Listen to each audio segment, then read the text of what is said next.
Hi everyone, my name is Selma. I'm a Master of Education student at the University of Hong Kong. Today, I'd like to discuss with you my research proposal of a collaborative reading program at a local Hong Kong school. The concept of collaborative learning based on the development of constructivism and social constructivism. It is possible to achieve more when working together. Collaboration can be a hook that pulls students in who are not interested. However, naturalistic studies that focus on the quality of children's talk when seated in groups suggest that, although high-level communication is a necessity for promoting cognitive understanding, this type of talk is rarely found in the classroom. Considering the benefits and the challenges for students to collaborate in the process of learning Chinese, there is a need to find out how to develop collaborative learning to enhance Chinese literacy, particularly reading comprehension. Thus, I have designed an innovative collaborative reading program that combines reciprocal teaching and knowledge-building factors to develop students' reading comprehension skills. This research aims to implement the collaborative reading program in a new context to examine the effectiveness of this approach. Based on the literature review, there are three questions I want to ask. First, to what extent does this collaborative reading program promote students' higher-order reading skills? Second, what are the factors of this program that promote students' higher-order reading skills? The last one is, what are the different discourse patterns between high achiever and low achiever? So for the remainder of this presentation, I'm gonna briefly discuss the existing literature of collaborative learning. I want to share with you my research methodology, design, the data collection, and analysis.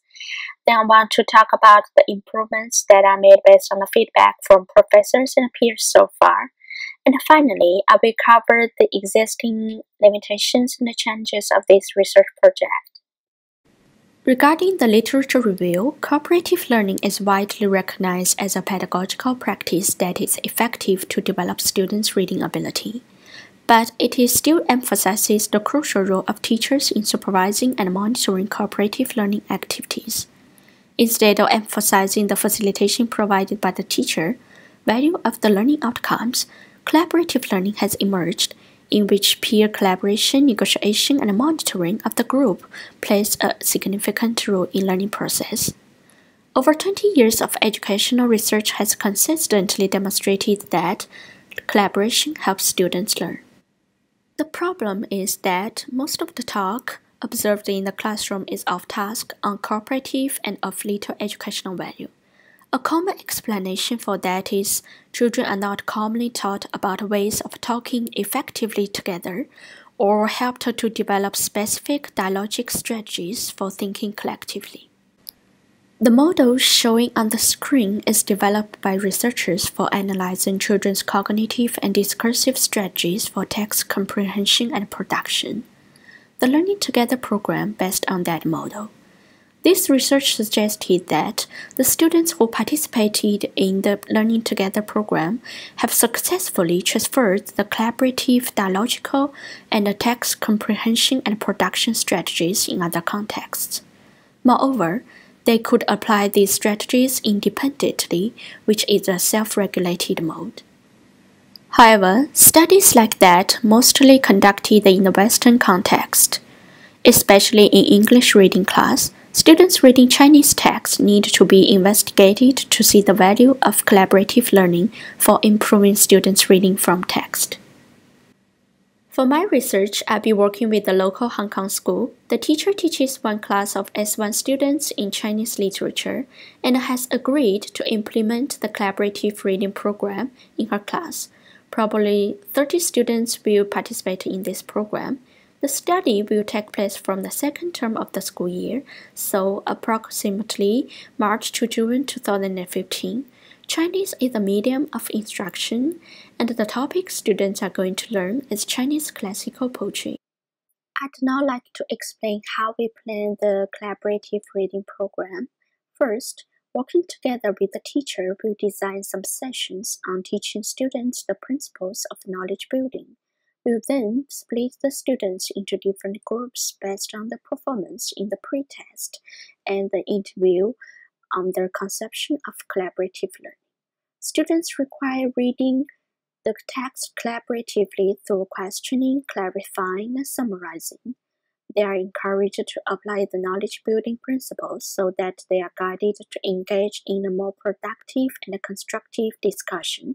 For instance, build on and rest above. The last step will be portfolio and group presentation, which requires the students to work collaboratively and present the understanding in innovative ways. This study involves designing, implementing, and intervention within a natural class setting. Based on the purpose of this research project, it will be a case study.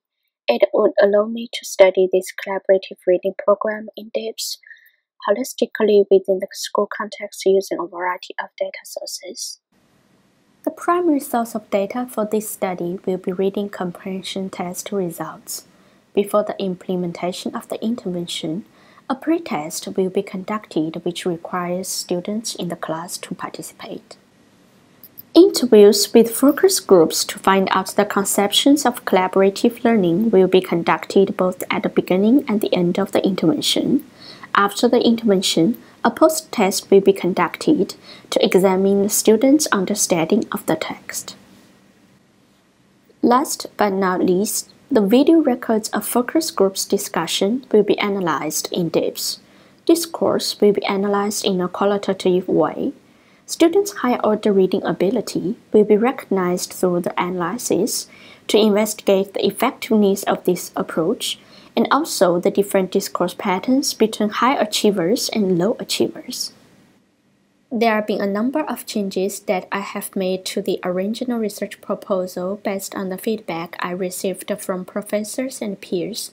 I'd just like to take some quick time to go over these changes and improvements here. In general, after discussing with the supervisor, I have revised my instructional design section and part of the methodology. Initially, without attending the knowledge building course, I planned to combine reciprocal teaching with knowledge wall as the instruction design. But now, after experiencing self-sessions of knowledge building course, I decided to apply the knowledge building principles in the design to guide the students to engage in a more productive and constructive discussion. For the methodology section, the first improvement I made is change video recording the entire class to focus groups. At first, I planned to see the whole class performance in discussion. After discussion with the supervisor, I now believe that the focus group recording could support me with sufficient time to analyze those data in depth. Another improvement is the way to get the students' feedback. Originally, I planned to do this via questionnaire. However, after meeting with the professor, I realized that interviews of the students might result in richer data. So I replaced the questionnaire with the focus students interview, which will provide me with richer information on students' conceptions toward this program and their understanding of the text. In order to use all the data more effective, I finally decided to conduct focus groups interviews instead of focus students interview. I think group interviews will make them more comfortable to talk, which would ensure the richest data, including interactions among the students and their reflection. There are numbers of challenges that have to be overcome through this research. The first is that this instructional design is new. It requires flexible revise when it is necessary, so the teacher should be very cautious in implementing this strategy and keep communicating with me to make improvements. The second challenge is that the participants are all inexperienced. They know neither reciprocal teaching nor knowledge building, so I need to first collaborate with the teacher to help her well understand the program to ensure an effective implementation, and also encourage her to build a culture of collaborative learning. The last challenge is the difficulty of the topic. Chinese classical poetry is always a challenge for both Chinese teachers and the students. That is right the reason I chosen this topic. It is possible that the students struggle during the intervention. It requires the teacher to motivate the students throughout the research. The first limitation is the limited time for the intervention. Enhancing students' Chinese reading comprehension skills requires a longer time. Thus, it might be not easy to see too much improvement after the program. The second limitation is one teacher and one class. That would not allow me to generalize the results in the context. Thank you for listening to my research proposal presentation. I'm looking forward for your feedback.